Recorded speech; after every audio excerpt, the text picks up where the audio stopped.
All right. Hello to everybody that is tuning in tonight for another episode with the Coach's Corner. How is everybody? Doing well? Doing good. Unmute. That'd be a little better. I'm doing well. All right. So, for everybody that's tuning in, just a couple words while we get started. Feel free to ask questions. Just post them in the chat box. I will keep an eye out for that, and I will pass them on to our wonderful guest tonight. That's all I really have to say. So, with that, I am passing this off to your Grace, Duke Brannos. Right. Well, first thing I'd like to do is thank for everybody for coming out again, and huge thanks for His Grace Donngal for coming out and doing the interview with us. Really, I think we all like these ducal interviews, and I call them ducal interviews. We'll have other people on them that may not be dukes, but really, I think we like them just because we like sitting around talking stick. So it makes for a great night for us, and hopefully a good night for you too. Please throw the questions out. Make them really dig deep for those answers. If you know really embarrassing things, go ahead and post them out. We should really make sure that everybody knows those embarrassing things, and we'll try to have a great episode. So tonight, of course, we have His Grace Sean once again, and Sir Octamasades. One of these days, I'll get that perfect, and we'll work. As normal, we usually start the night, and we're going to talk a little bit about. Let's go to the basics. Donngal, how'd you get into fighting? Period. I mean, it's only been a couple of years now. I know, but right. It's a couple of years, give or take a few decades. Deep for so I originally grew up through junior high out in Arizona, and I'd actually seen the SCA in the paper out there, but never hooked up with it. Just thought it was this cool thing. And my freshman year of high school, I was there really before everybody else because I was in Navy ROTC at the time. And so I was like in the dorms watching everybody else move in and standing in the hallway bullshitting with everybody else. They're dragging their stuff in. This guy came walking down the hallway carrying now a very, very ugly, but what was obviously a set of armor. And I was like, hey, what's that? Tell me about it. And like the very next Monday, he took me to their newcomers meeting at the Shire, which is held on campus, and met everybody, and like I've been hooked ever since. Like that first meeting, I met the guy who I would eventually be my first knight that I squired to. He wasn't even knighted at the time, but we hooked up and started like doing a lot of gaming and stuff like that. And he helped me build my first set of armor and stuff. God, so I had this great helm that he helped me build that was so huge that in between fights I would sit on it as a bench on the sideline. Nice. Hey, when was that? What year was that? 1984. So you got a couple years on me. Right. Yeah, that was right after I found it as well. My parents took me to the park in like '82, so right around the same time. That would have been 89. So Donngal, let me ask you. Let me start with another one of our favorites. What would you consider to be your general fighting philosophy? If you can kind of encapsulate that as who you are as a fighter, some of the things that make you unique, besides being left-handed. I mean, that's just cheating everybody. Anyway, everybody knows that. It is, although I think I fight less left-handedly than a lot of left-handers fight. I feel about it. I'm not just a outside and wrap guy. I mean, okay. They're always there, but that's a thing. I am in the fight. I'm a lizard brain, not a Rolodex guy. I am thinking in the fight, but I'm always thinking about meta concepts. I'm not thinking my brain can't track, this quarter of an inch movement in the shield when I did this thing or whatever, but I notice big stuff like, they respond to pressure in this direction. And, so I'm always thinking big picture conceptual stuff, and the shots just kind of happen. Okay. So I guess, here's when it goes back down to it, what's your bread and butter, right? Maybe Yeah, there's everybody. Me, I obviously I throw center lines a lot. Usually that center line. If I can get people running backwards, Okay. for years I had this thing where I'd like throw just like a rain of offside shots at somebody's kind of temple area, which is, it is a big lefty thing. But there's a lot that goes into it, and there was a lot more that I developed without even knowing the concepts behind it, right? Because it involves a lot of different staples of fighting. But if I get somebody running backwards and I'm nailing that shot over and over again, the first thing I'm going to do is I'm going to pay attention to what kind of fort you build, right? Because people either block them deep or they block them up here in front of their eyeball. And so once you establish that the first time, I want to reinforce that that fort is a great thing that you do. And then I'm going to both break tempo really hard and change the timing and then come back so that their reaction is to build the exact same fort that they already had. And I'm going to go to the other spot. So if they've been blocking up shallow, I'm going to go up high and around it. And if they've been blocking out wide, then I'm going to drop the tip into the underneath the house.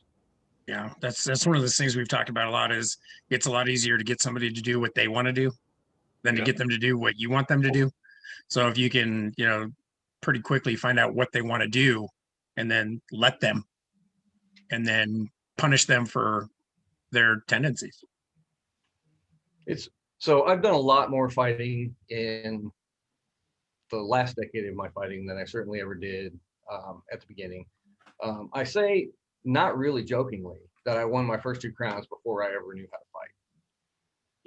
I was pretty athletic, fast, and left-handed, and that does go a long damn way in this. It really, really does. Yeah. It's not that I wasn't doing okay stuff, but I didn't really think about it in the way that I started doing now, and learning from other people. One of the things I think is super cool about the SCA, and it is homogenizing to a certain extent, but not entirely, is that there are very different ways that we actually just think about fighting.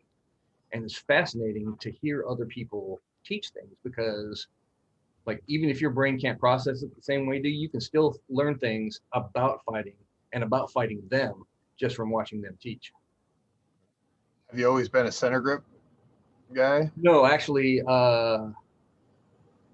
started as a strap heater guy, and then I went early period Norsish and was a center grip round guy, and that's how I won my first crown. And then I went to center grip heater after that, and now I bounce around between that and an ellipse. I like to make my shield match my kit, so I don't have like a certain Wooby thing that's a shield. Gotcha. So, why don't you explain to us, just because this is, our thing on Great Fighters of YouTube, the difference between an ellipse and an oval? An oval is 2 circles stacked on top of each other. An ellipse is this weird thing that's not an oval that you have to draw with like 2 nails and a piece of string. I think it's actually a far superior SCA shield because the way it tapers up towards the top, it actually gives you some great offensive angles, and it actually almost gives you more of a point that you can use up high as well for blocking with. Okay. Nope. In fact, I've had an ellipse sitting around the house forever. I make shields all the time, and I've had an ellipse sitting there for my early period kit that I've been wanting to make, and just been sitting. I'm always too lazy and grab Rongalder's oval and screw around.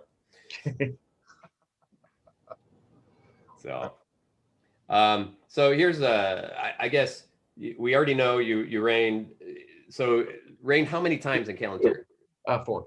4. Okay. Yep. So how long was it? Pretty much back to back, or did you put some years in between? It's never been closer than about 3 years. I actually have a pretty strong personal philosophy about that. I think that you need to let your own personal stink wear off the kingdom before you go back and do it again. And it's not, because we know that the SCA has a really accelerated timeline, right? It's like generations or like 3 years. So you can do it a lot as long as you spread it out, and it doesn't really negatively impact the kingdom's culture. But I think that if you do it in close succession, then your personality sort of starts steering the kingdom's personality away from the center line. No, I totally get where you're coming from there. That's cool. So, Yeah. So, Donald, you mentioned something about your first two crowns. Where you're saying that you won two crowns before you knew how to fight. That's something that I certainly run into. When I'm training, I'm sure Brannos has run into this as well. Part of that is you even like you're doing good stuff, right? I mean, yeah, there's the athleticism and being young and athletic and all that, but you're still doing good stuff. And the difference that I find there is there's a lot of people that are doing good fighting. They just don't know that they are or what they're doing. And when you give them a terminology and you explain to them what it is they're doing, what we get from that is you're better able to teach that. And it's just one of these things where it's like, yes, what you're doing is good, and this is why. And like this is how these things work. And so and yeah, totally makes sense that yeah, you could win two crowns without really comprehending and like not having that deeper level of understanding of why it is what you're doing is working. Yeah, absolutely. So it's not that I didn't have technique. I mean, Duke Con was my second night, and he really brought a lot of like good concepts into my fighting, but we didn't talk about it in a conceptual way at all. And I'm a real big, like, I don't need, I have to have more than just do this thing, this thing, this thing, and this thing. And if you do them athletically right, then this good thing is going to happen. I kind of need to conceptually know the why behind all of it. And that's the part of the conversation that we just didn't have. I mean, he's a tremendous athlete and a really good teacher, but it was presented in much more the other way. Interestingly, one of my new squires, she comes from a very collegiate athlete background, right? And so she's used to being coached and coached intensely, and I had given my students prior to that what I needed, which was like high order concept stuff, with a little bit of show them this. It's not like I'm not going to correct them if they're, dropping their knee in when their hip rotates or something like that. But I was not even equipped to break things down on a step-by-step basis. And she has yelled at me a lot, and it's really helped me to go back then and break down all of those things into much smaller bites. So, here, that's a great one. And I'm going to dive into this because you brought this up before when we were talking, and I find it really, really cool because I'm in that same space, right? I've been teaching people for a long, long time. And I've, had some successful people, but it was really in the past year or two that I took on a side who's has some ADD stuff there, ADHD stuff. And so she learns in layers, right? So you like you're saying the same thing. You had to like, okay, this is how I do it. But now I'm like, oh no, this is the fundamental, and here's all the pieces to make it happen. Right. And so you're just layering stuff as you're going, everything from here's how to throw the shot. Here's how you're making sure that here's how your base moves. Here's how your center moves. Here's how now we're going to throw this shot going forward. Now we're going to throw this shot going backwards in a controlled fashion. Now we're going to move in angles and just keep layering until it all synced in. And I was like, it's a whole different way to train. And I guess that burns right into, you found this with a lady fighter, and we're seeing a lot more lady fighters, which is awesome. Sean, and I'd like you to see what you're getting because you have that same thing going on right now. But I find it really interesting that what they want is so much, what it seems like they have really pushed us to be better teachers. Yeah. And then I'm going to ask Donngal the hard question in a minute, because we talked about this as well. But Sean, do you get that same piece a little bit? Yeah, I mean, as we've been, I have for 15 plus years now, been on this personal crusade to change the way that we teach our sport, right? I'm not trying to change the content, not trying to change what people are learning. I'm trying to change how people are learning, because, you know, the smash and bash training methodology just doesn't work, right? I mean, just throwing people out there and expecting them to get that doesn't work. And when you actually teach people how to do things, and again, in layers, in foundational principles, in things that build one on the other, and having that patience to say, you know, you don't have to, I don't need you to beat this person. I need you to get your footwork underneath you. And now I need you to get your stick mechanics. And now I need your shield discipline, and like building on those things and taking that step-by-step approach, and, you know, victory conditions and all, and, you know, and letting people know that it's okay to actually build it, right?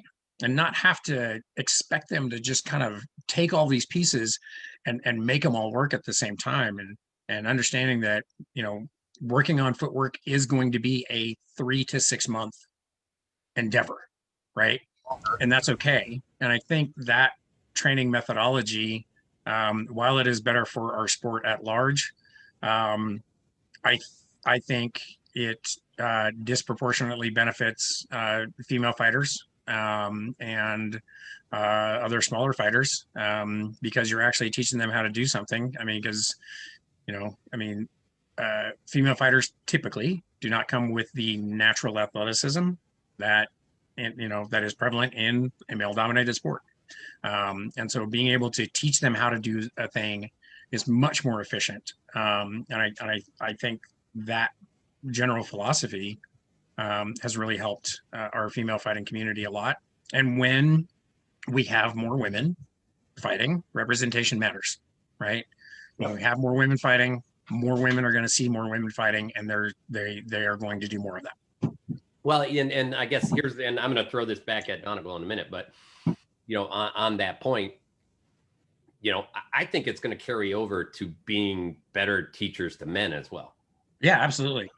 Absolutely. I mean, before I think we came in at this male end. This is how I learned. This is how you're going to learn. Right. And now we turn that at, you know, and thank God we've had people to come and say, no, that's not how I learn. You know, no ego, no nothing else. They're like, hey, I'm here. Just show me how to do it the right way. You know, so Donngal, you know, obviously you had somebody that's incredibly already gifted athletically. But I'm going to throw this out there, and what's her struggles? Well, twofold. She has really high expectations for herself. So she's like massively overcritical. And again, she comes from a background of excelling athletically, you know, so I think the rate of success isn't, and that's just self-imposed, right? She's a perfectionist. She wants perfection from herself. The other one is societal. There's still straight up misogyny in the SCA. It's a real thing. And the problems that she has, it's not from guys at our level. You know, it's not from guys with belts. It's not even really from mid-level guys, but like brand new male fighters, like absolutely she has to just destroy them or they're just not going to die to her. Yeah. And she's perfectly capable of doing it, but, you know, fighting goobs that are fighting not to lose, like they do weird things and then she gets hurt in a fight because they've just done something ridiculous or whatever. And just the mental exhaustion of dealing with it, you know, that's like the biggest frustration I've had to deal with her.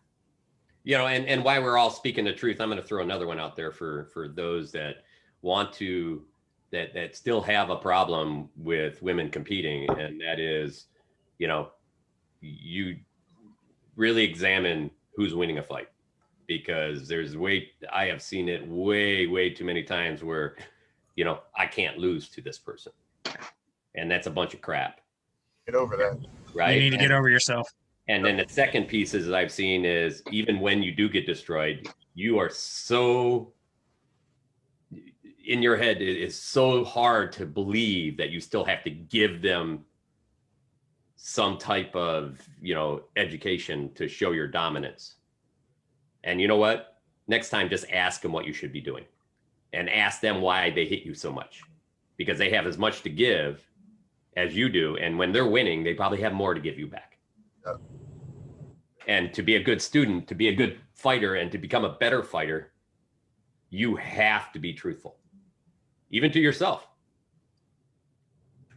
Yeah. So, I mean, and honestly, that's one of those, as you get some experience and as you get some success in our sport, there is kind of a moment where you have to kind of learn how to lose again. Because success feels good, and we don't want to do something, that doesn't feel good. And so, yeah, we have to kind of go back to finding that humility, especially after we've had success. And it is much more difficult to do that in the intermediate stages of fighting. When you feel like all eyes are on you and you have to perform, and you equate doing well to body count. And that's not the reality of the essence of our sport, really. That's not all as nights too. I mean, you can watch somebody have a fantastic fight and lose, but be totally enthralled by how well they moved, how well they comported themselves mentally in a fight that maybe they should have lost worse, but they didn't.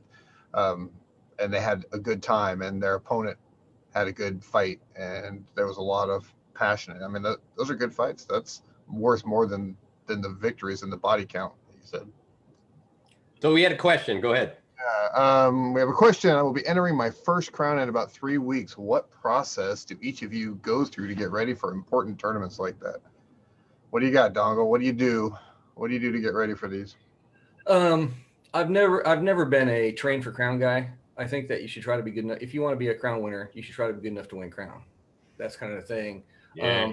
Anything different, I think you're messing with your own head, right? Because you're putting extra expectations, extra pressure on yourself, which as a collateral kind of thing, a lot of people, there's this giant philosophy of like the people is like, I don't pay attention to the list. I'm just there to fight. I don't want to do it. Here's the thing about it. Basically, every crown tournament in the SCA is some kind of weird double elimination tournament, right? Here's the secret of a double elim tournament. If you go from 62 fighters to 124 fighters, you've only added one more fight to yourself before you get to put a brass hat on your head, right? So if you think that it's a giant tournament, so I don't have to pay attention, that's the difference between 7 fights and 8 fights. What that means is you're going to have a great day, and you're going to find yourself, they're going to announce that you're in the semifinals, and your brain is going to fucking explode. I'm sorry about the language. That's all right. And you're going to be done. And you're going to be one of those guys who goes along showing up in the semifinals all the time. It's like, that's fine. If you're happy with that, that's great. That's a great place to be. But if you're trying to actually get better, then you're going to have to embrace the reality that you're there to win that one fight there at the end. And you just need to know that it's coming way faster than you think it is. Yeah, I think that's and that's a great answer. I have way too many, and I get a lot of people. I'm sure Sean, you get the same thing. You get a lot of people like, "Hey, I'm training for crown," and I'm like, "You know what? So am I." Every day, every time I go to practice, twice a week. It's the trick is you train to be great. In fact, Ronvalder came to me once and he was like, "Man, I just can't seem to win crown." I go, "Stop trying to win crown. You're fighting guys. They're not even the best guys are going to crown. You should be the greatest you can be. And crown is just a byproduct." Yeah. So, that's, I think you nailed the spot there. Also, because this ties back to what Sean just said, right? Don't be afraid to lose. Mm-hmm. Because people fight terribly in crown because they're terrified to lose. There's going to be another one in 6 months. Just go out there and fight and try to win. And if you don't, but I guarantee you, if you fight each fight not to lose, you're not going to win that tournament. Yeah, it's the old prevent defense, right? What does the prevent defense do in football? It prevents you from winning. Yeah, it's that difference between fighting to win versus fighting not to lose. And and I know for me, one of the things that I just have to get to that same place that I tell people all the time, you need to forget about winning the list. It's not that you shouldn't want to, But when you get caught up in the outcome of the list, and, like Donngal said, you are not fighting true to who you are, right? And so if we approach even Crown Tourney from a training perspective, right? And if we look at the difference between the purpose of the list and the value of the list, right? The purpose of Crown is to determine who's going to be the next crown, the next king and queen, king and or queen. But the value of it is consistent across all tournaments, and that's to isolate your deficiencies, find out what's wrong with your fight. And if you just and in order for you to get that evaluation, you have to execute the truest version of who you are as a fighter. And when you allow yourself to get wrapped up in the emotional component, that is what it means to win crown, and when you make that this big thing, and that's not to say that it's not important and it's not worthy of striving for, but when you make it a big thing, it just throws off your fight, and you are not being true to who you are as a fighter. Wouldn't you say, I mean, not having won a crown in this group of Dukes here, wouldn't you say that whole mental part of, oh my God, I'm going to have to be king if I win? That's something you should have already decided if you're going to fight in crown. And then the only mental part of this is, hey, I've gone to practice every time I can. I've studied video and talked to my other fighting geek buddies about fighting. So that level of understanding, I've worked on taking the macros down to micro movements, built my layers. I've done all that. I'm just here to fight. Yeah, your goal is to be the best you can be, right? Just like any other tournament. And I used to mess myself up by having all these stupid little, turned out to be rituals where if I wasn't sitting in the same spot or walked onto the wrong side of the Eric, and then your mental space gets tweaked a little bit. Just, I would say, get rid of that stuff. Just show up. The only thing that's going to happen is there's going to be somebody else on the other side and some marshals in the Eric. They're going to go through the salutes and you're fighting. And we've all done that thousands of times. Just I know for me, one of the big things that finally got me through to being able to win a royal list is the idea that, I know that I'm going to do well in the list. I know I'm going to go deep in the list. I'm going to be a threat. And that doesn't mean that I'm going to win, but I know I'm going to go deep. And I can handle being beaten by somebody that just put in more work. I can, but I cannot handle so well being beaten because I didn't put out my best execution. And again, the truest representation of who I am as a fighter. So that was a great question, man. I had to, keep the questions coming because they generated a great response, I thought, I'm gonna throw the next one out there. So how long before you got knighted? How many years did you put in before you got knighted? Oh, it was a long time. Man, I was a jerk when I was young. I had the stick way before I had the head. And some of that was like, if I'd have bothered to eat a sandwich once in a while and, managed my blood sugar and things, I wasn't good at that. And I wasn't good at handling adrenaline. So I had a lot of terrible episodes. I may own the SCA record for like most cumulative feet of helmet thrown in the entire SCA. Oh wow. It sounds like you're a walking, talking Snickers commercial. Yeah, kind of. And I deserved the pause. I really, really did. I know it. I own it. It took a long time. And not everybody knows, but Calontir has kind of a 3-tiered fighting system, right? And so I made Feardman really, really, really fast. And then there was actually a really longer delay getting made Huskarl from Feared than from Feared to Night. I was really mad about it. Like, I was mad about it because I was kicking a bunch of guys' asses. I knew I was better. And the thing was, right, it's like, well, it's not knighthood. You're not expected to be grown up and be all polished and everything. We're not recognizing that maybe there's still some level of not being a dick that I needed to get a hold of, right? So it took a huge amount of time. And then I finally got it and started getting over myself and calming the hell down and everything. And I kind of had an internal realization of where I was at, both headwise and on the field. And I set about, and I I was absolutely not going to go through that process again. I was not going to do that to myself or anybody else. I was in a pretty good place. To a certain extent, being like the hot gun unbelt is a great place to be, right? There's not a lot of pressure in it. You get to fight in all the big boy pickup fights and stuff like that. I was having a great time, and so I just started literally like every time I went to events, like, yeah, it's going to come soon, but I know it's not going to be today, so I'm just going to relax and have a good time. And I went about that for long enough that they finally decided I'd grown up enough that they'd give it to me. And that wasn't the end of my struggles. I'll say straight up, it wasn't. It's been a process ongoing, but hopefully I continue to get better. Right on.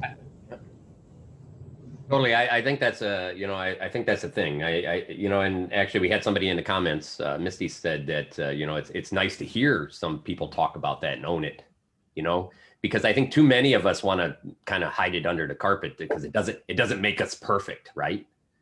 And we have this crazy idea that we have to be perfect, and, bad news. None of us will be. And, but it doesn't stop us from being dumb. And so I appreciate you bringing this out too, because I think that's another great conversation. We really don't talk about much.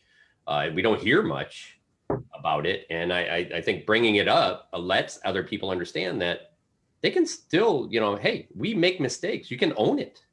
And maybe that mistake ain't going to fix itself over, the next day. But over time, you own it, you try to fix it, you try to fix it, and you train it out of yourself until you get to that place where you're like, you know what, I feel better now. And emotional failures are just as tough, if not more tough, than the physical ones or the technical ones. And there's not always somebody there to help correct or talk through those emotional or mental failures with. It's a hard road. Totally. So how many years from when you started to when you won your first crown? Oh my God.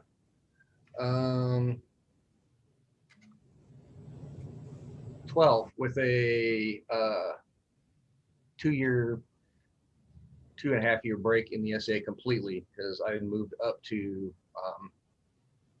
northern Wisconsin at the time. There was like a giant hole in the map of the mid-realm, and I lived right in the middle of it.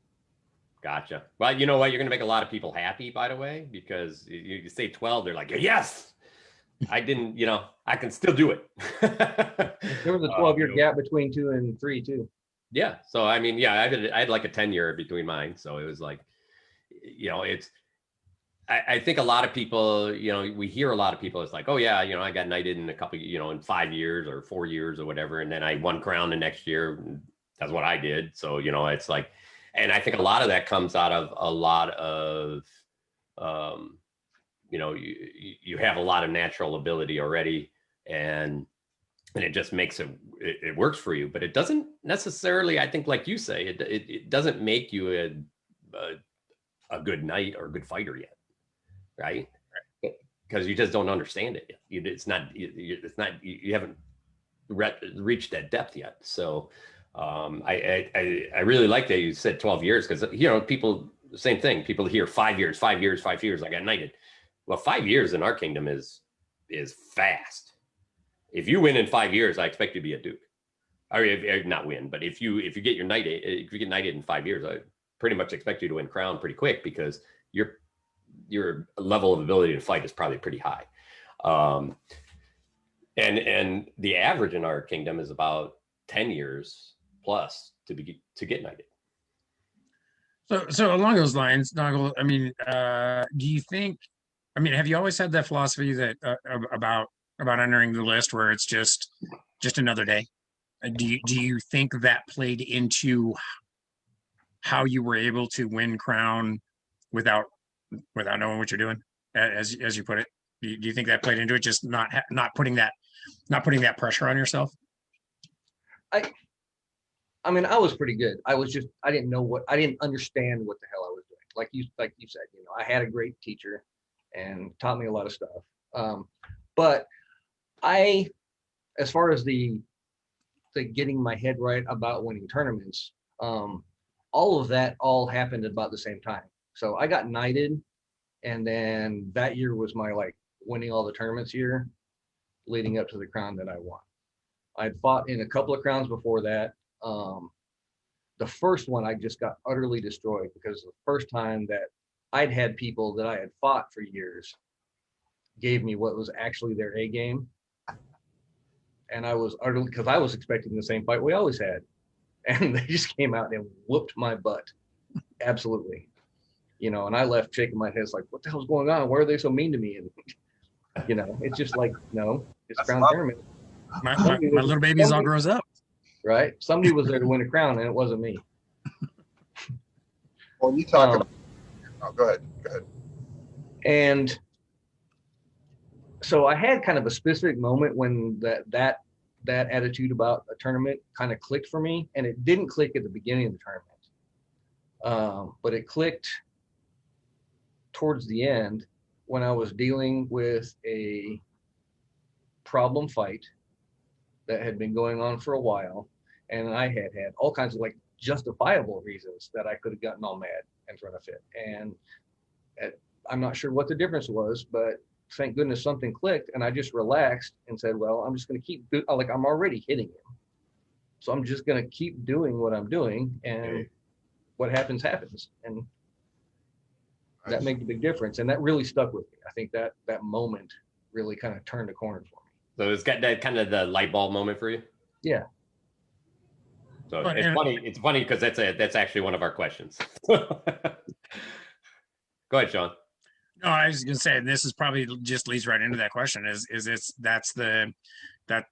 kind of what we've been talking about this whole time. Is when you can finally let go of the meaning of it all, like how you perform in a list like means something, because it doesn't. I mean, it's not a value judgment. It's not a character assault. It's not you're a bad person or a good you're not a bad person because you lost. You're not a good person because you won. It's like getting rid of all the meaning of it. Once we can let that go, I think that's one of the things that really makes fighting a lot easier, and quite frankly, a hell of a lot more fun.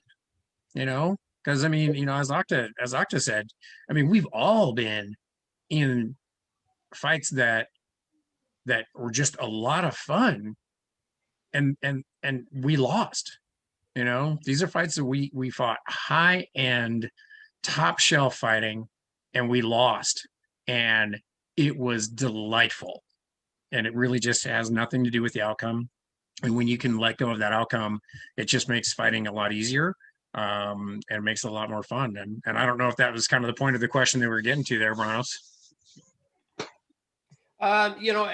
Really, I think that comes to people all in a different way sometimes, and some of them find it just in the discipline of fight practice. Some of them find it in a fight with somebody that really pushes them and it sparks that moment of, man, this is it. This is pure joy, right? And this is my search, right?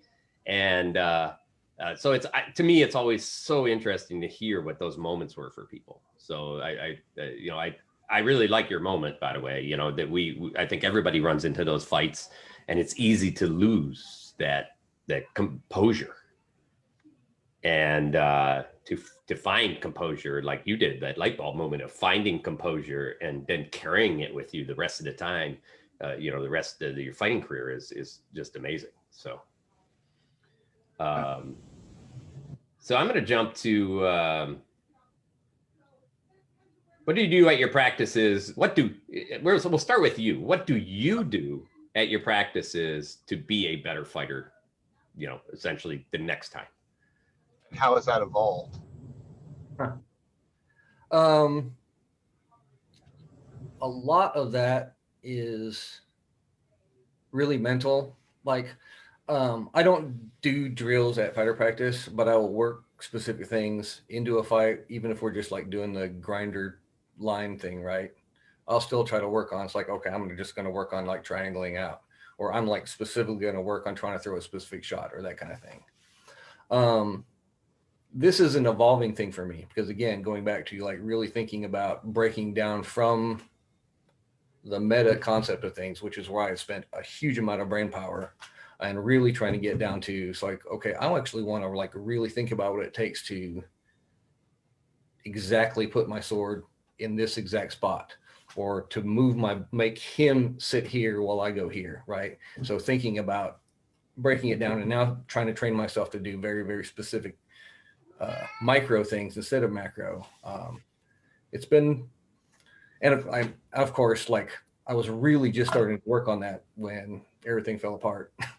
So, and you can't really do that stuff on a pill or with slow work in the same way at all. So it's been It's funny that you mentioned that, because after COVID started and all I had was a Appel and some online friends, that's when my real deep dive into going from macro mechanics to micro, like what does it mean to step?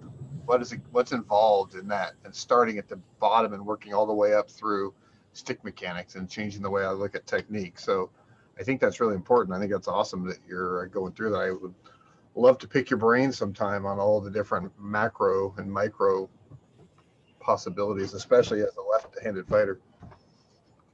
Oh, this is the time.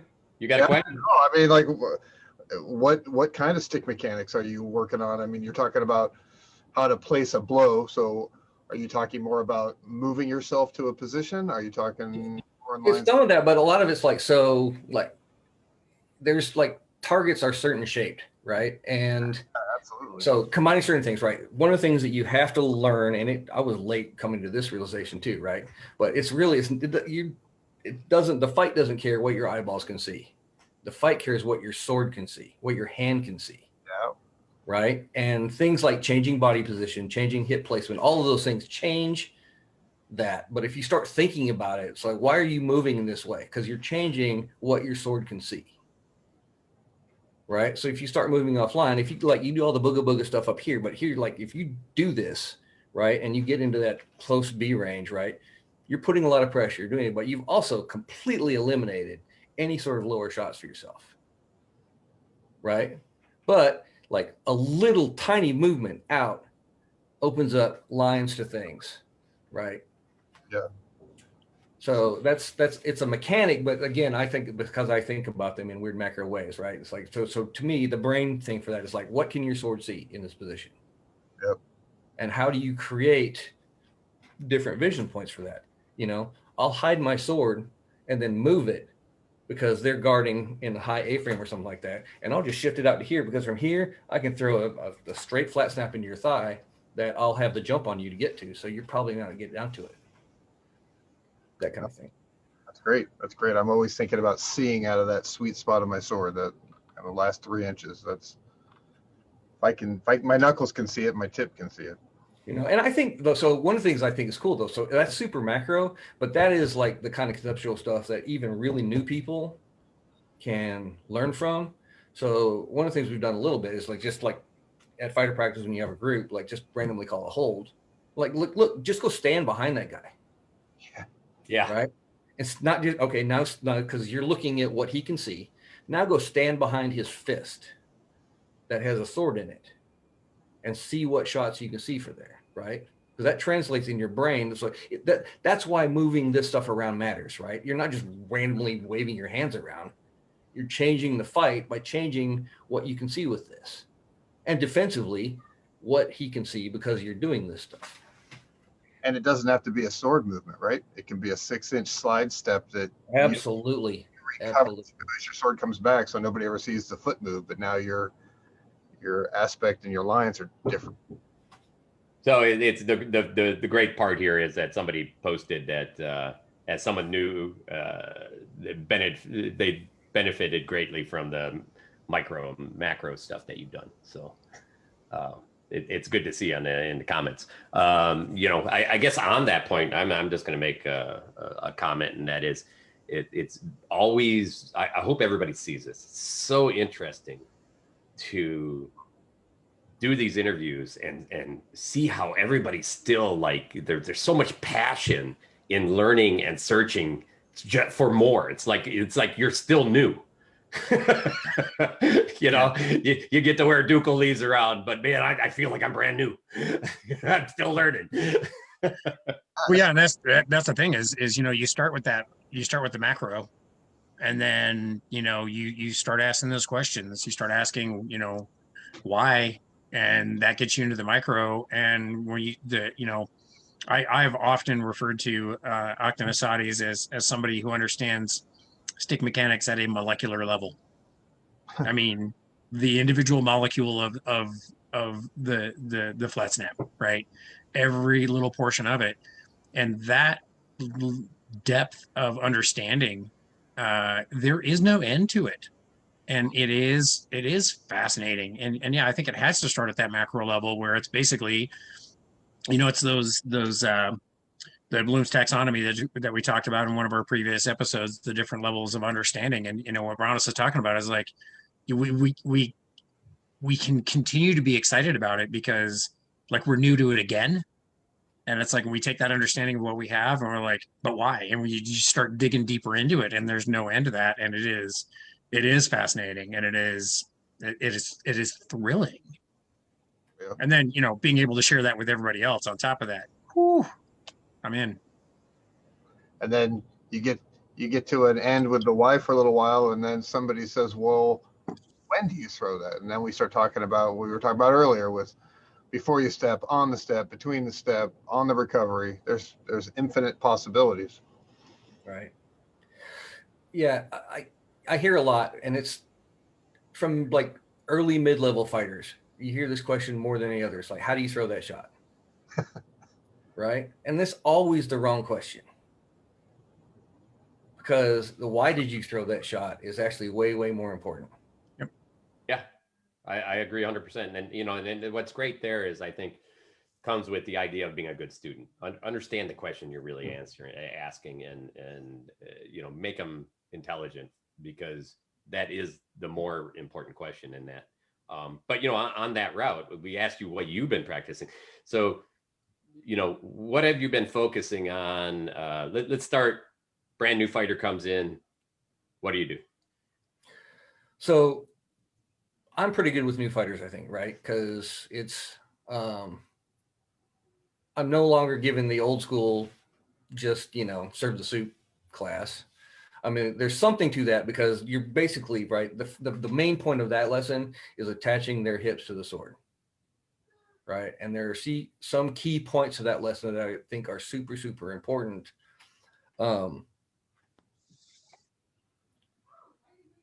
But beyond that, right? Like, so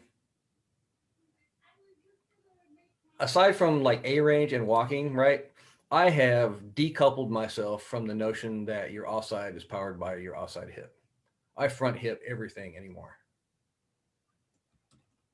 Yeah. Yeah.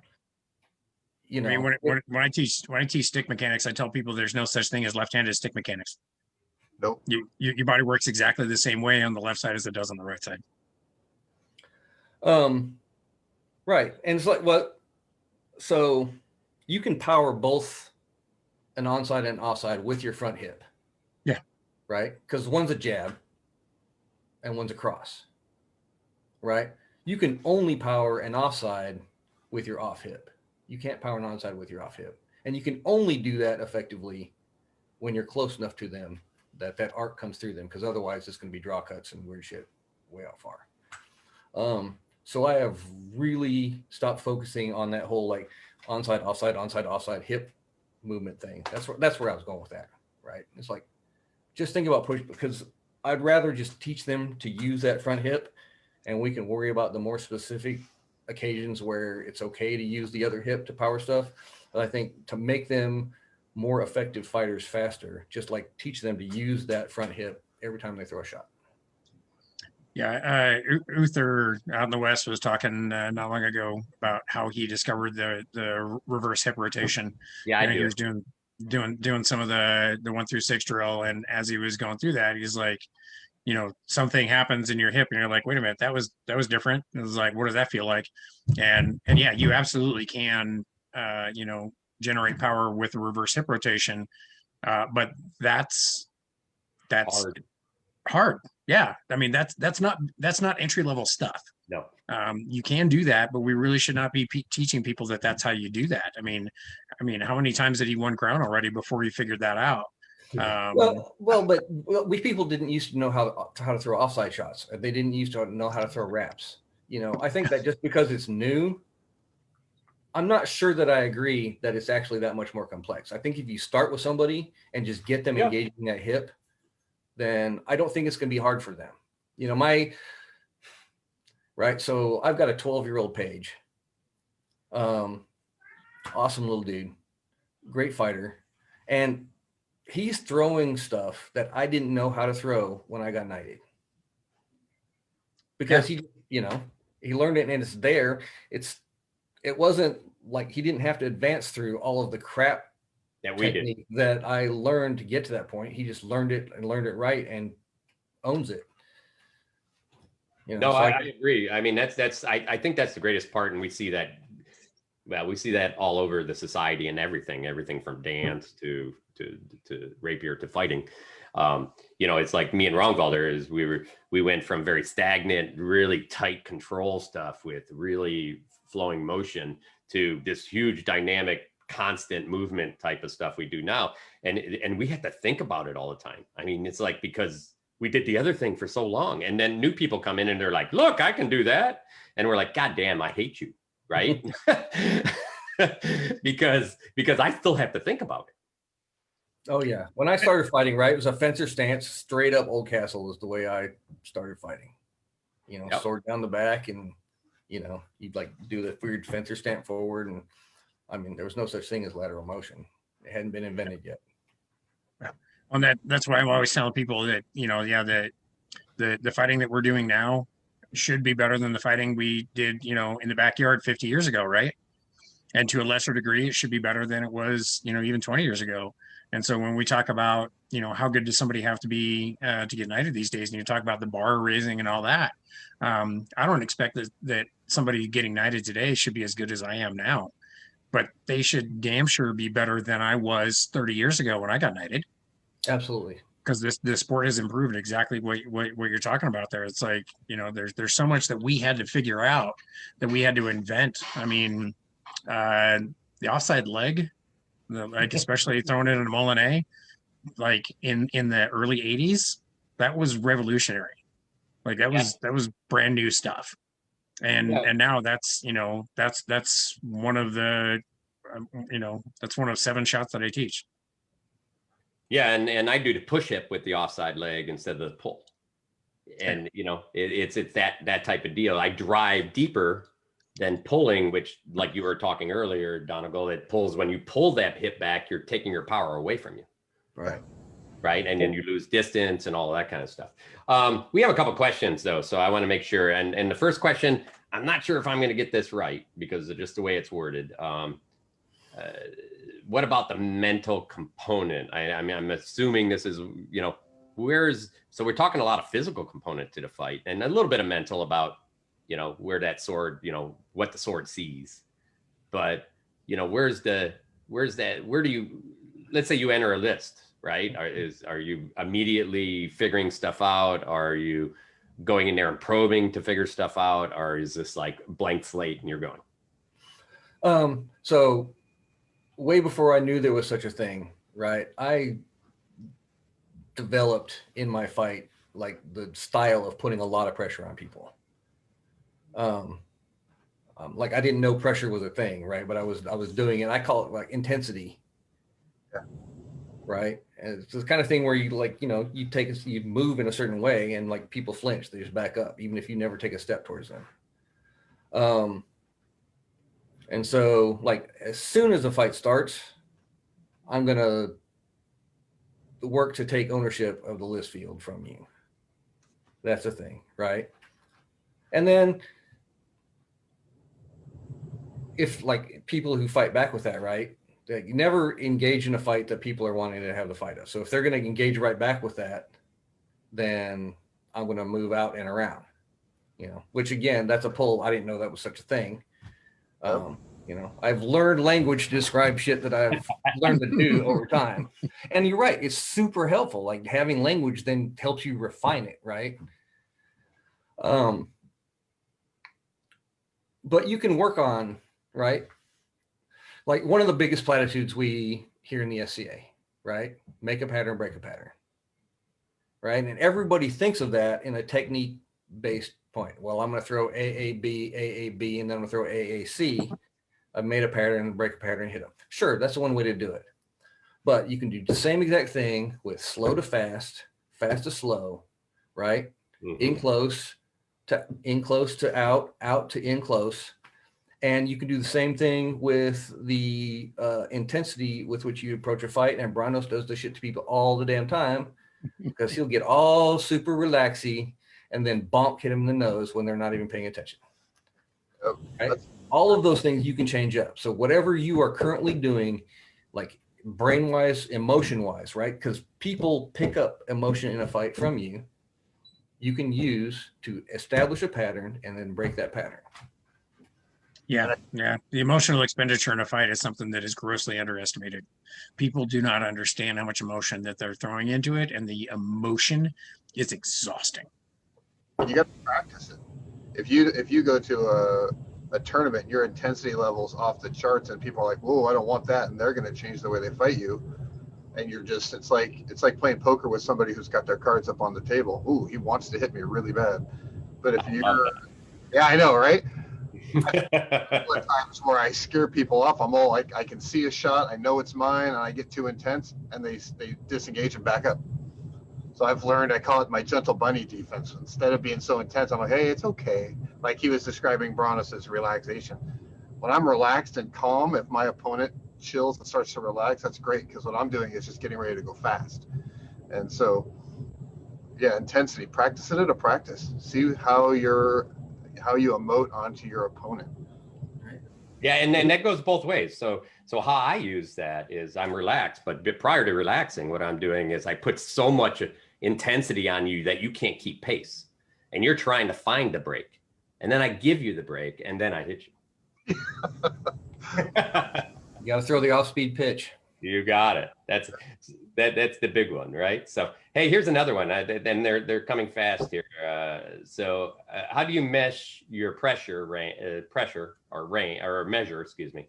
So, how do you mesh your measure or range with your opponent's measure, as everyone has a different range marker for A, B, and C?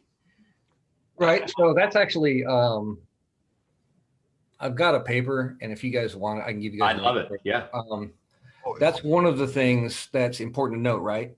Range is personal, and you have to know two ranges in a fight. We just talk about it, A, B, and C range, but we don't have the same range, right? Me and Uther don't have the same range, certainly. And it's dictated by things like crazy, sneaky foot swaps, Sean. He smoked me with a sneaky foot swap last time. I love the switch foot. You start right. You have to understand, because your range and their range are not the same thing. And you have to understand what both of those are. And then you have to make a decision about how you want to affect that, right? But you can't make a decision unless you understand what's going on, and that involves both your native heights, but also like the circle that's created from the point of your shoulder, because depending on where that shoulder is placed, that defines that other range too. So learn it, learn to recognize what it is, and then you can decide how you're going to do. I guess that's my short answer, which wasn't short, but no, I think that was a great answer, actually. I think we don't talk about it enough, and I'd love to see that document, and if possible, if you could do like some type of quick video and add some points of view in there for people so they can see, because some people are really visual learners as well. That would be great. We'll add that to our training database thing that we're doing, and that we're going to show at the end of the show for folks. So stay tuned.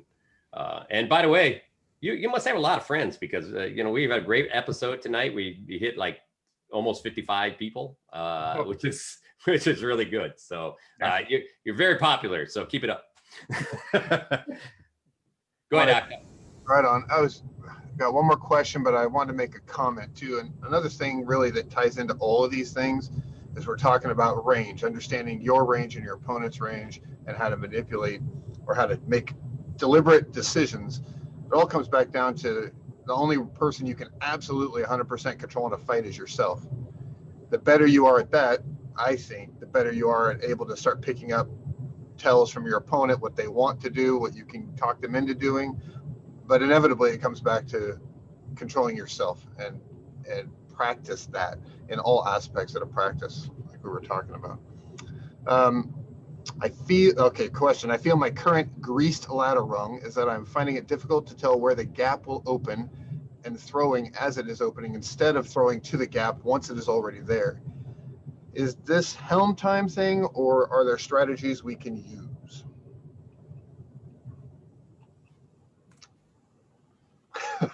What do you think? So I'm going to defer to the others mostly on this because, again, this goes back to the point where I'm going to admit straight up that I'm a lizard guy. So I'm going to do a lot of stuff towards my opponent to get them to do stuff. But I track that stuff on a level that I can't think about. It's not that I don't see it, but I don't see it in a way that I can like know and think about and say the words that I know that's happening. Right. I do a lot of stuff in order to create opportunities for my lizard to hit people. That's the way that I control the fight. You've chunked a lot of those into these motion responses. You understand when you start to move to a certain area because somebody's sword position might be a little bit open there. You know, your lizard brain's going, okay, they didn't adjust and throwing the blow. You're not consciously making that effort to throw that shot. You just know that if this doesn't happen, then this will happen inside that lizard brain. And I think that's totally valid. I use a very small amount of my peripheral front brain in a fight. Everything else is lizard brain, and you're constantly, your lizard brain says foot slide and your hand's coming over. Oh, that didn't open. And then you throw the next technique because you know if, oh, their eyes went away, their legs open. Like knees gone, I can wrap them in the ass. Something like that. Is that kind of a descriptor? Or that onboard computer, as Sean would say, is constantly rolling and dialing and shifting. Yeah, I think so. It's just, you know, like I said at the very beginning, the thing that I don't specifically like, I notice like trends, you know, that as far as like how people move and how they're shaped, that's another big thing too. Like I really notice the shape of a fight, and that's things that I key on much more than very specific movements. Like I've never been able to, like I said, to track well, you know, you did this little tiny thing and this little tiny thing happened to their defense or whatever. That's not me. So when you look at somebody with a oval, ellipse, or a round shield, do you see lines? I see a shape. Flat spots at all? It's a shape. Yeah. And I think about how I want to approach that shape. Yeah, you know, I often talk about allowing the fight to develop and, you know, organically and naturally and kind of following along the flow of the fight. But I really like the way you put that, that the fight has shapes. I mean, I've never heard that before. And that's an interesting concept. Excuse me. I know one of the things that I do specifically related to that question, the 2-second drill that I teach specifically addresses how to learn how to find those gaps, because it is primarily a targeting recovery drill, but part of that recovery is also targeting and forcing yourself to take that extra half a heartbeat that you need to actually do target recognition. And so as your hand is getting back to the starting point as you recover, your brain is doing that target recognition and you're looking for those things. Part of this too is you're not looking for, it's target recognition. It's not target exploration. You know, you're not looking for targets. You are allowing those targets to present themselves. And so a lot of that is learning to let those targets happen. A lot of fighters get really myopic in what they want to be throwing, where they'll decide that they want to throw a shot, and then they'll try to manipulate the fight to match that decision rather than allowing the targets to present themselves and then striking at what is given to you. Right. Again, it's like it's a lot easier to take what is given to you than it is to try to force the fight to go in a particular way. And if you let that happen, and part of that is, as far as targeting is, you have to look at nothing so that you can see everything and just kind of take it in more landscape and less detail. You know, if you look at a mountainside, you know, you'll see, you don't see a tree, you know, you see the forest, right? And so being able to look at nothing so you can see everything, and allowing the targets to just to present themselves, because they have to, right? The targets have to present themselves. And if you're waiting for a target to show up in one spot, you are going to be missing out on a lot of other targets that are easier to get to that you just can't see because you want this one thing to happen. Like playing whack-a-mole and only staring at one hole, right? Right. So I'm going to throw this question out. You know, obviously you fought in a lot of crowns, and this could go for a crown maybe you didn't win. But so what was your best crown, you think? And why?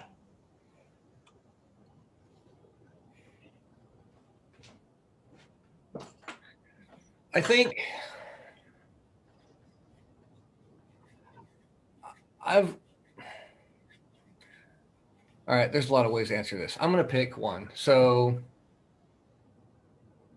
I have only voted in a crown tournament one time in my life because I was asked to by the crown, and I hadn't really thought about the concept and how I felt about the whole thing. And I almost accidentally won that tournament. I wasn't ready at that time to do it again. My lady wasn't ready at that time to do it again. And literally a stroke of fortune saved me. And they went on to be absolutely great crowns and great royal peers. And it was a huge, like, I will never again engage in the hubris that says that I get to decide, other than myself, who's going to be the king of my kingdom.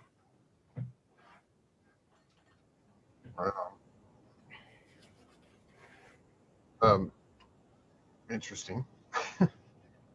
What got you to that point in that tournament? What do you mean?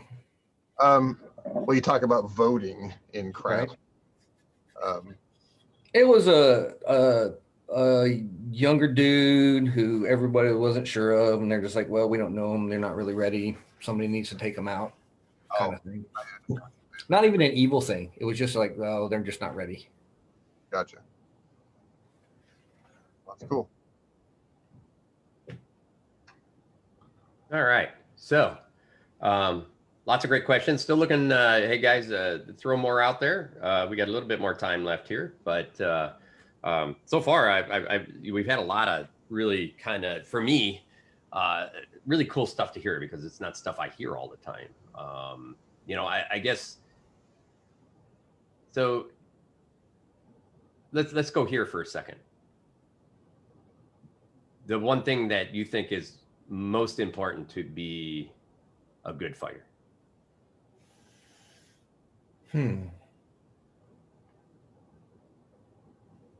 It's drive. I mean, literally it is. Like, you can be a pretty good fighter just by being athletic and being whatever. You know, like I said, I won a couple crown tournaments by being fast and left-handed at a time that, like, literally the fighting technology was at a point where that, you know, having some moves was enough. But you have to be, you have to have the drive, and that includes the ability to revise your opinions of yourself and the sport and where it's at, because otherwise you will drive yourself to a point where the technology is at, and then you're going to be stuck there, and you're either going to fade away or you're going to start shucking shots to stay relevant. Yeah, bingo. Yep. Hey, let me ask you, Donngal. Besides your knight, who were some of the bigger influences on what eventually became your fighting style? So I had two knights. I like to joke they both left me for women. The first just ended up leaving the SCA. And then the second left the kingdom. So, but I learned a ton from both of them.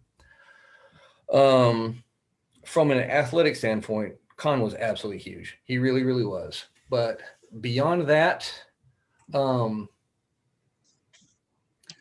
it really was an amalgam of just like everybody. One of the things culturally that Calontir has is just the notion that you kind of learn from everybody, not just from your own household or whatever. And I was lucky enough to just come up in that. And so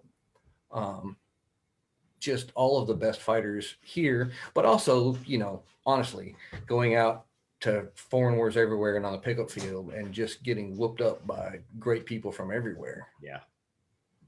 Yeah, I think that's really the thing that pushes people to that next level. And it's because they're not actually, at that point, you're not just trying to be the best fighter in your kingdom. You'll end that way. But you're competing at a different level. Do you find that, I mean, in Calontir it's hard this way on you guys a little bit because you got the big amoeba there. But you find yourself sitting sometimes because you're pushing that edge on the outside of the kingdom? Yeah, feel like sometimes you're on the outside? Culturally? So it's a cultural choice. So like whether you stay out and fight pickups or whether you march back with the big purple mob and go and sit around and drink chicken soup and tell stories and stuff like that. And both of those things are equally important. They really, really are, for different reasons. And it's important for guys to find balance in that. For myself these days, I either fight pickups before or after. I don't do both because I think it is important to like stay and do the hangout thing, culturally. But I absolutely encourage younger people to it's get up early, don't march out with the army to the muster. Get up and get out there on the field and run around and fight pickups with people. That way, when the thing's done, you can still come back and do the giant family thing in the living room and kind of be part of everybody. No, that's a great answer.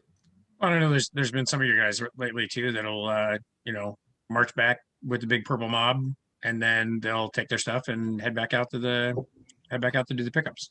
Yeah, that's a lot of extra work. It is, but I mean that's like you said, balance. It's another one of those ways that you can have both. No, I'm just speaking from my lazy old man point of view. I'm not. It's not valuable at all. Back to that drive, again, right? What other cultural things from where you were brought up and moved to have affected your fighting style or your SCA style? So like I said, I lived in the mid-realm, but I was never a mid-realmer up there because there wasn't SCA. It was a giant hole in the earth in the map at the time. Eagle River, Wisconsin is where it was. So about 30 miles from the UP. Yeah, I know that. I get you. Yeah. So I've always been a Calontir as far as where I've lived. We don't do households the way everybody else does. I have not so much anymore, but I've had at times a pretty large group of squires and active, and like we don't fight together in a melee because it's more important to go and do whatever the army needs done at the time, right? So I can't really answer that because I've always been here. So here's another question that gets thrown out there, and these are the lizard mind thing is always a hard one because I think it's a little different on how people find that space, and then how to find yourself in that space becomes the hardest part, right? Yeah. The question is, how do you approach training for the lizard perspective as opposed to an active memory perspective, which is a great question in itself. Somebody explained it very well. It goes on to say, I feel like my best fights are those that he has trouble describing afterwards. Whereas if I'm active in my brain, I'm too slow. I think that's absolutely the case for me. I did work on actively training that for myself. I did so in melee first, actually, not in tournament. I had to learn again how to sort of like approach that same mental space. And for me, I'm trying to describe it. So it is a space of just absolutely intense focus on everything without looking at any one damn thing at all. And I would intentionally push that by pushing myself absolutely as far forward in the line up into danger as I could. So like literally you have to see everything, because the moment you tunnel vision, you are dead. And I will tell you, I actually really, really enjoy that mental space. You know, it's kind of a high. And to this day, like I can pinpoint the spot in a melee when I get killed, and it's not when the shot lands. Like for me, it's like I can tell I was looking at one thing over there. You know, because I was seeing, you're not fighting a guy, you're fighting a whole mob of guys. Right. And then if all of a sudden, if you're like looking at this guy with the yellow knee cop, then something just blasts you and you're gone. Right. Once I had learned to be able to do that in a melee, then I kind of was able to translate that to the tournament field. And this kind of goes along with Sean actually mentioned it, you know, the unfocused vision thing, right? Yeah. It's your peripheral vision never lies to you. Your peripheral vision never buys a fake, right? Your peripheral vision never lies to you about distance or anything else. And so it's the same trick in the melee or in a video. It's like literally just kind of let your eyes go unfocused a little bit, kind of look in an area, but don't just look at anything, because you'll be amazed at how much more you can see, right? That's how you can see all of those shots that are coming open. Because if you're just looking at a guy's head, you can't see the leg come open, right? And if you look at the picture long enough, you see the sailboat. You know, I've never ever seen one of those in my life. I don't think they exist. I think all of you people are lying to me. There's well, right along those lines. There's one of my favorite books relevant to what we're talking about is called The Unfettered Mind. It's writings of the Zen master to the sword master, and one of the big lessons that I get out of that is this the idea of where your mind is in your body. If your mind is in your hand, then it can't be anywhere else, and if your mind is just in your feet, then it can't be anywhere else. And the answer is that your mind needs to be everywhere and nowhere. And that's that same thing you're talking about, is like, you know, and what we talked about earlier is when you get so fixated on, you know, I need this target to happen, or I need to kill that one fighter right there on the melee line, then you miss the 3 or 4 other guys that are about to jump you. And so, yeah, if your mind is completely concentrated in one part of your being, it's not available to be anywhere else.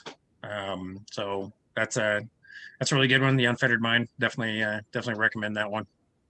So, you know, sometimes it's funny because people hate it because I tend to watch other fights while I'm fighting sometimes. Yeah. And so, oh yeah. You know, and they're like, "Are you ready to fight?" I'm like, "Oh yeah, totally, I'm good." You know, yeah. But it also plays a little bit. You know, I'm all about perception, right? That's how people think I transport into range. It's all about reducing the amount of perception a person can have or see. But what happens is if I get a large object on the edge of my screen that moves very quickly in a large blur or in a large form, all of a sudden, man, sometimes that'll catch me hard, you know. It drives me crazy. But I'm a big, you know, I stare at nothing, right?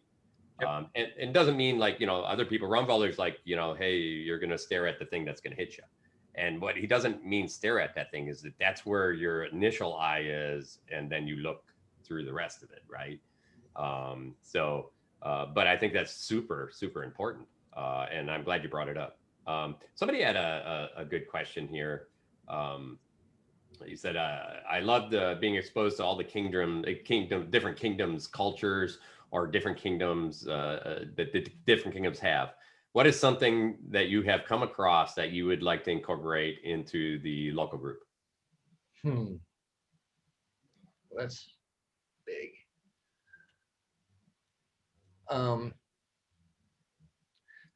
Okay, no, straight up.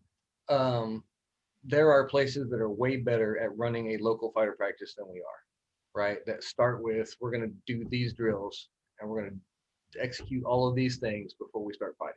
We're terrible about just starting fighting. We incorporate training into that, but it's still not the best environment for that training, right? We're sort of square pegging a round hole by doing what we're doing, and we would be better off by just breaking out, say, like, literally, we're going to do some footwork stuff. Mm-hmm. So here's the question: do you think we're getting there as a society? I mean, I think so. You think so? Oh, absolutely. I think the science of fighting in the past, like not even 10 years, in the past 5 years, has taken a huge leap forward. Both by, like, literally the combination of finding a common language has really, really helped. And I think honestly, like, the internet has helped with that, because we talk about more stuff together on that.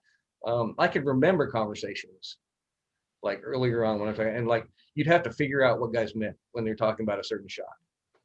They'd use some weird term and I'd be, what do you mean by that? I don't know. But it's not just that. I mean, that's a tool. I think that there is a much more definitive focus on making it become a science, like people really trying to advance it as a science. And that shows up in not just the amount of training they're doing, but the amount of, like, let's really look around and figure out what kind of tools we can incorporate from other areas. Whether that is, boxing techniques and boxing drills, that's it, because, their footwork is the same as what we ought to be doing. Pretty much.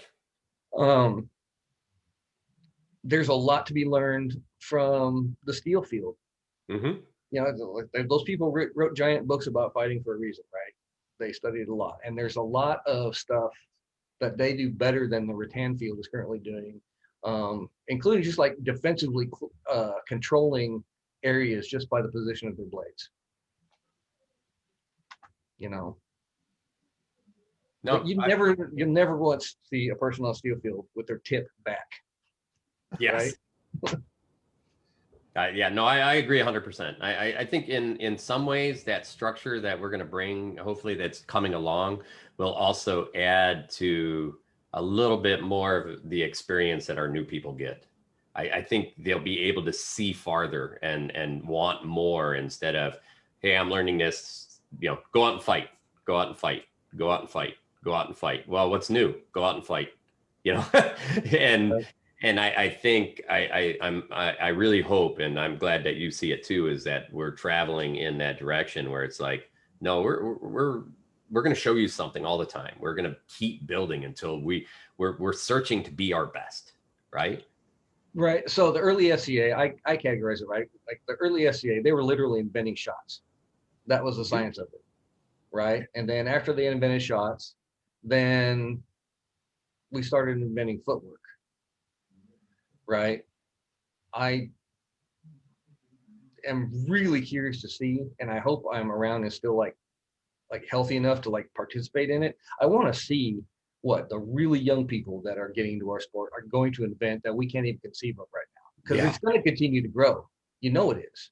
Yep, I agree. And martial arts constantly grow. There's a great, and we're gonna wrap this up a little bit because we're towards the end, but. And everyone stay on.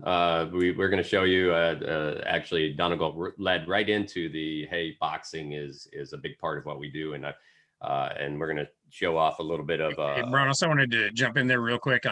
Just kind of one more thought on that. There was, Donngal's talking about the kind of the evolution of our sport, which he and I kind of came up at a time where we both kind of watched it.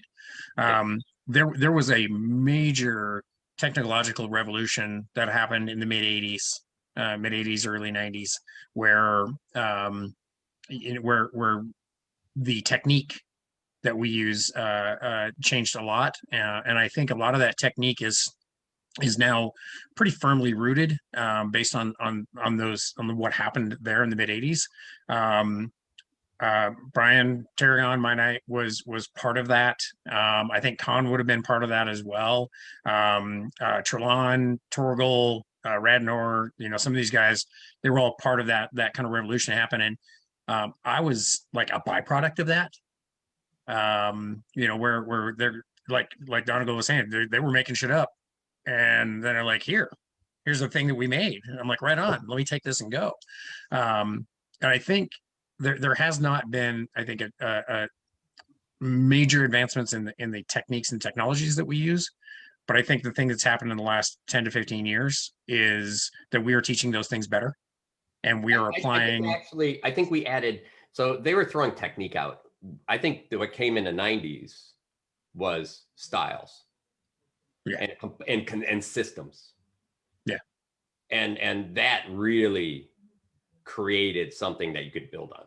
Yeah, and that's when we started adding the science to their intuition, if that makes sense. Yeah. They're like, this seems to make sense to me. And now, I mean, a lot of the stuff that I talk about when I talk about stick mechanics, I'm like, this is why your body functions the way that it does. And that's why, Donngal can, get this page that he's got working with, and he can, have people explain to him, like, this is the physics behind it. This is the science behind it. And I think that's the big change that we're making right now, is that we're teaching it better. Yeah. So we're at the end of the hour here. Octa, do you have anything that you'd like to ask Donngal last parts, or you good? Oh, I'm good. It's been a great conversation. I like always, I just wish all y'all were closer, because I want to get hit by some of this stuff. I actually, before the show, I started Googling up trying to find videos, and I could only find one video. And I think you talked about that technique right at the beginning. It was a sweet double tap offside with a bit of tempo change. It was beautiful. And like, oh, I want to get some of that. I'm not in the right driver's seat here. Yeah, and I think that's the big. Also, it goes back to what Sean said about it helps that the internet, and actually Donngal said too. It helps that the internet's here to people can look and see these. I mean, they can go back and watch our videos and shows and learn stuff hopefully all the time. I think that's helped a good bit just in this. I mean, just in the last year. I mean, we've created something that I think was sorely missing.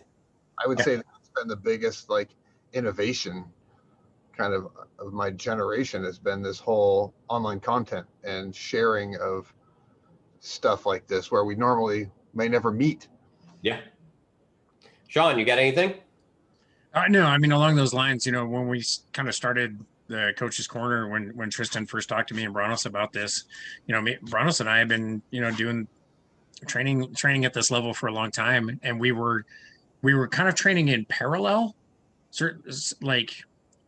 kind of along the same track, but we hadn't really had a chance to work together like we have for the last year. Brannos' training methodology is slightly different from mine, but the core concepts are there. And I think people definitely benefit more from the differences than there are detractions. But yeah, being able to, kind of see it, it's like, oh yeah, if you get a chance to work with Brannos, you definitely go work with them. We were kind of working in parallel, and being able to do this has been honestly one of the great pleasures of my life.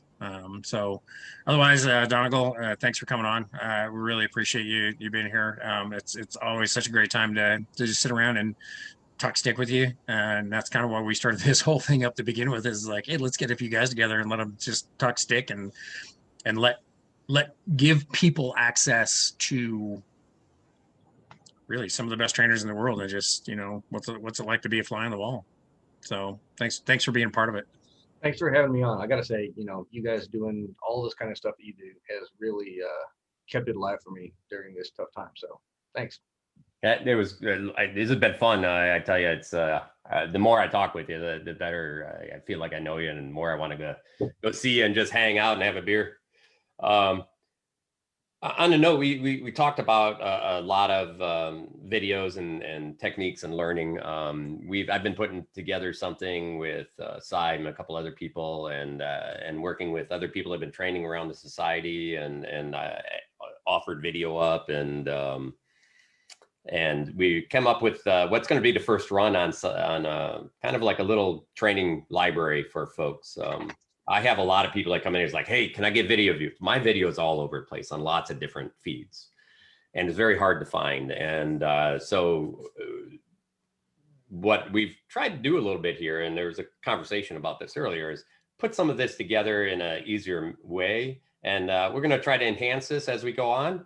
But I'm going to share the screen and just show people. We're going to have a post up tomorrow on how to use it.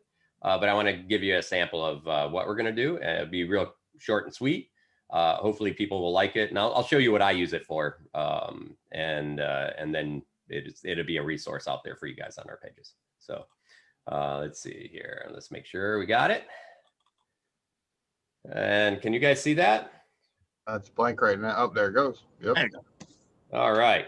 So this is our Coach's Corner training library. You can see it's 1.0. It may be less than that, but thank God to Saib, who's knows her spreadsheets pretty well.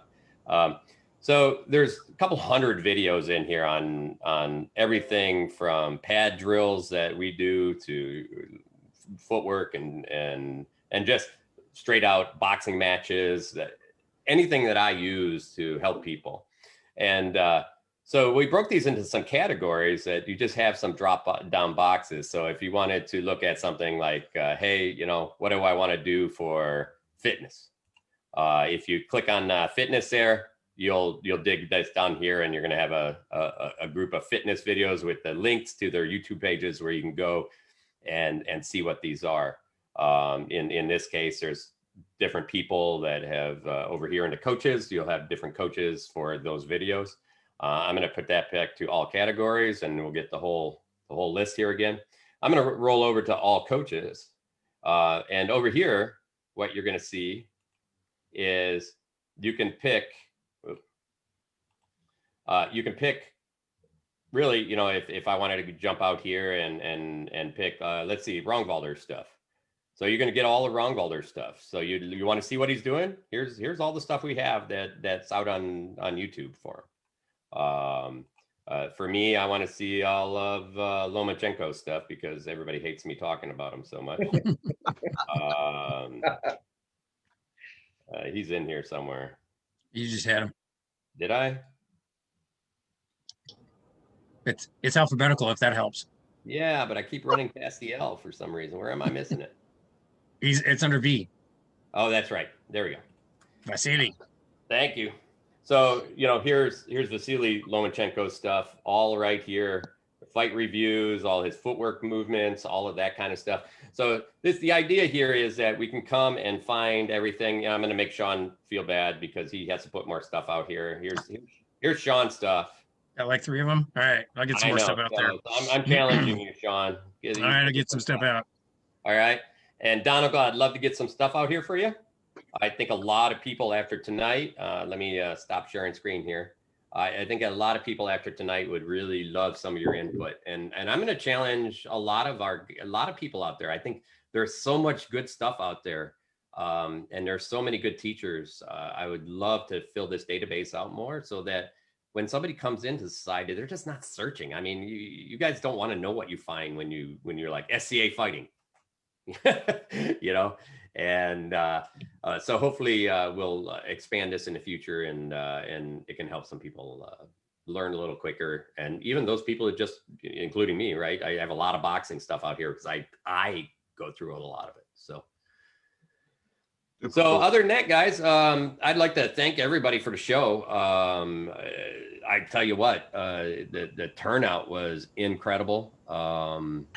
It's thanks everybody for the questions, and the conversation in the forums was just awesome. And of course, we had a great guest, and I look forward to definitely seeing and talking more. And thanks everyone. Coming up.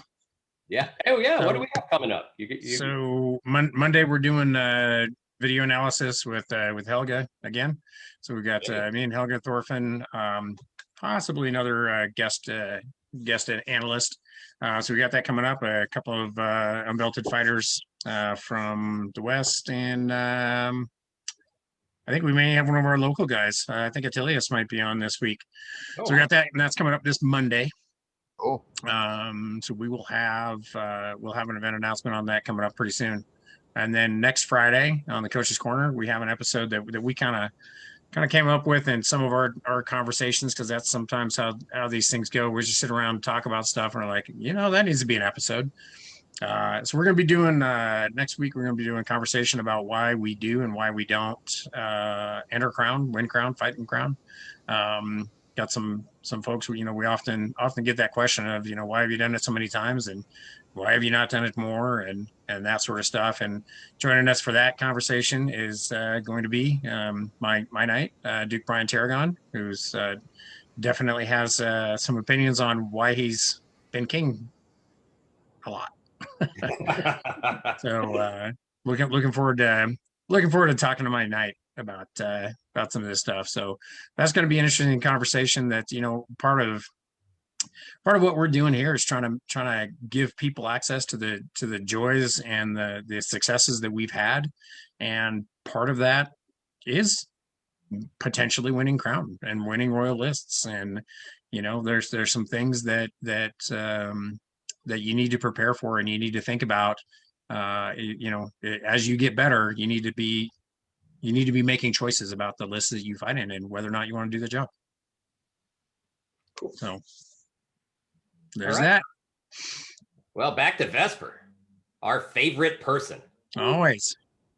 All right. Well, thank you all for being here tonight. And it was an awesome turnout. Definitely an honor to meet our wonderful guest. So we're looking forward to having another Coach's Corner next week. And I guess that's it for tonight. I hope everyone has a great weekend, wonderful Me work too. week ahead. And we'll see everybody next week. Yeah. All right. Thanks, everybody. Stay safe out there and warm. Bye.